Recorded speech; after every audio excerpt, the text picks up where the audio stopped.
Dia rindu bersama kita. Dan jika aku pergi dan menyediakan sebuah tempat bagimu, aku akan datang kembali dan membawamu kepadaku, supaya di mana aku berada, kamu pun berada. Yohanes 14 ayat 3. Yesus tidak main-main ketika ia berkata dalam Yohanes 14 ayat 3, "Aku akan datang kembali dan membawamu kepadaku." Ini bukan sekedar janji biasa. Ini adalah janji cinta yang tak tergoyahkan. Yesus sang mempelai laki-laki sedang mempersiapkan tempat istimewa bagi kita, gerejanya, mempelai perempuannya. Ini bukan hubungan sekedar pencipta dan ciptaan. Ini adalah undangan untuk masuk ke dalam keintiman, kedekatan yang mengguncang hati kita. Tuhan tidak hanya ingin kita tahu tentang Dia, tetapi ingin kita bersamanya, dekat, nyata, dan selamanya. Bayangkan, Tuhan semesta alam tidak hanya menciptakan dunia, tapi Dia rindu bersama kita. Ketika Yesus naik ke sorga, Ia tidak pergi begitu saja. Tidak, Ia mengutus Roh Kudus sebagai penolong bahwa kita tidak akan sendirian. Roh Kudus adalah sahabat, pelindung, dan pembimbing kita dalam menghadapi setiap cobaan, godaan, dan tipu daya iblis yang terus-menerus mengincar kita. Janji Yesus untuk kembali bukanlah dongeng.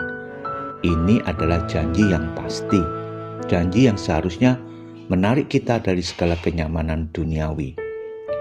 Hidup kita di dunia ini hanyalah persiapan untuk sesuatu yang jauh lebih besar, yaitu kemuliaan abadi. Jika saat ini kamu merasa lelah, tertekan oleh pergumulan hidup, ingatlah, ini hanya sementara. Segala penderitaan yang kita alami tak sebanding dengan kemuliaan yang menanti kita. Sebagai umat Tuhan, kita tidak boleh lengah. Kita wajib hidup sebagai mempelai yang siap, hidup dalam kesucian dan tak bercelah.